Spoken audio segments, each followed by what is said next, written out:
North Korea unveils uranium enrichment facility, raising concern over nuclear expansion. North Korean leader Kim Jong-un has vowed to expand his country's nuclear arsenal exponentially, marking a significant escalation in the ongoing tensions with the United States and its allies. The US and its allies are forming a nuclear-based military bloc in the region. He vowed to make North Korea's nuclear forces fully combat ready and pledged an unlimited expansion of the country's military might. Last month, North Korea unveiled 250 new mobile ballistic missile launchers capable of nuclear strikes, along with new suicide drones, as it continues to counter military cooperation between South Korea, the US, and Japan.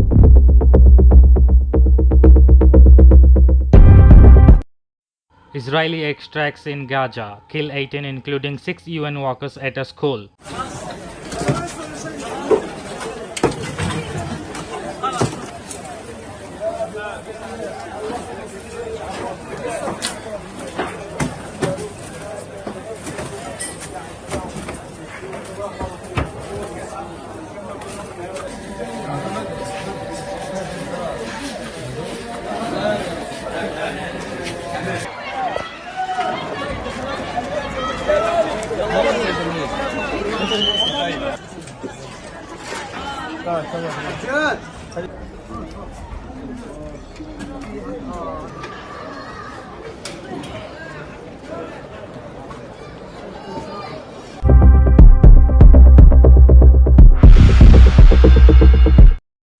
Pope Francis completes his Asia Pacific tour, urging interfaith dialogue in Singapore.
European Central Bank lowers interest rates by 0.25%, addressing inflation. Put pressure on the ECB to reduce rates in order to stimulate economic growth in the Eurozone. This latest cut takes the main interest rate down to 3.5%.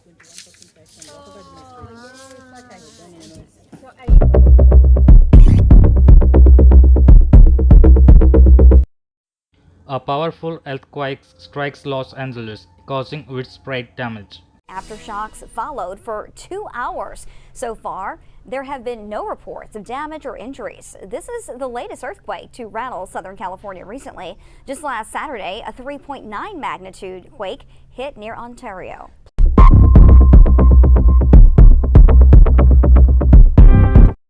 Former Peruvian President Alberto Fujimori passes away at the age of 86.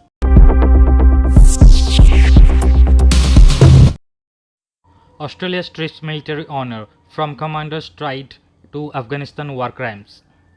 The allegations, which are the subject of the Brereton report, are arguably the most serious allegations of Australian war crimes in our history.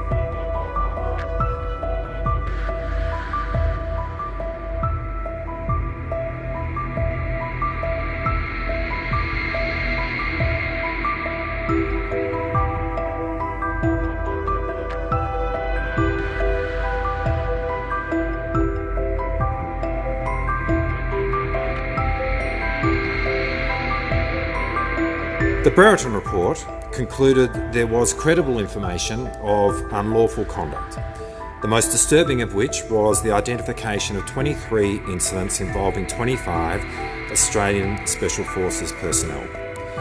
These incidents related to the alleged unlawful killing of 39 people by or involving Australian Defence Force members, as well as the alleged mistreatment of 2 individuals.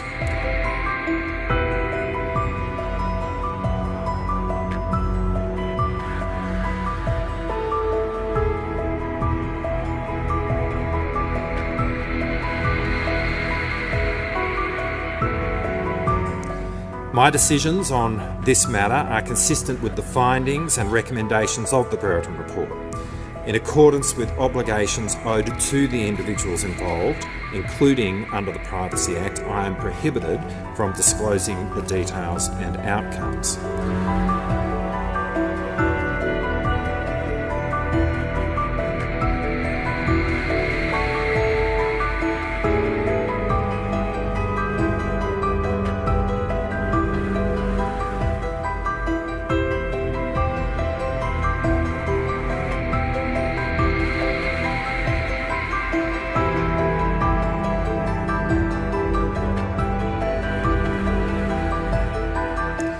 This will always be a matter of national shame.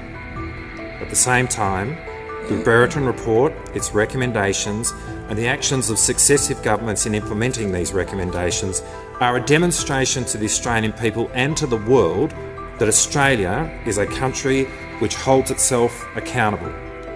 Any prosecutions of Australian war crimes will happen inside Australia by Australian courts. In the history of human conflict, it is worth noting that this accountability is very unusual.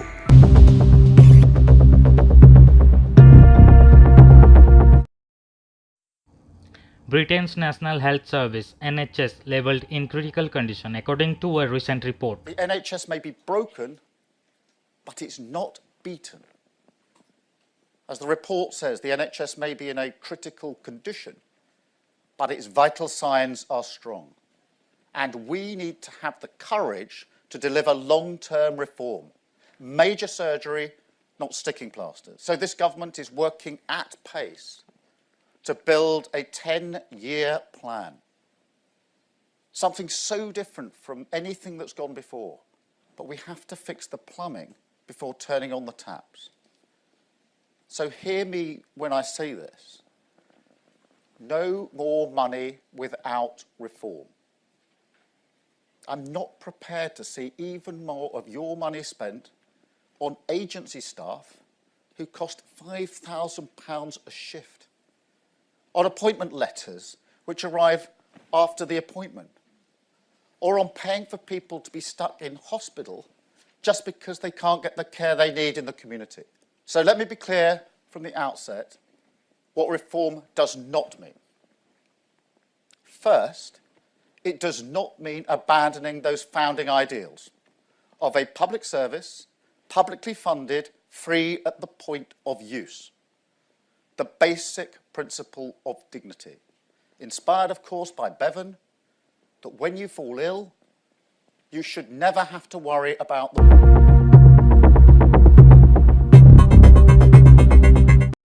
G20 summit wraps up in India, focusing on global trade and climate change.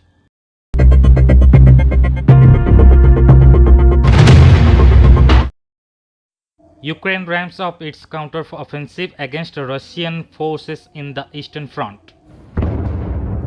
Explosions echoing from above in Kyiv. Residents, including children with backpacks, screaming while running for cover in Ukraine's capital.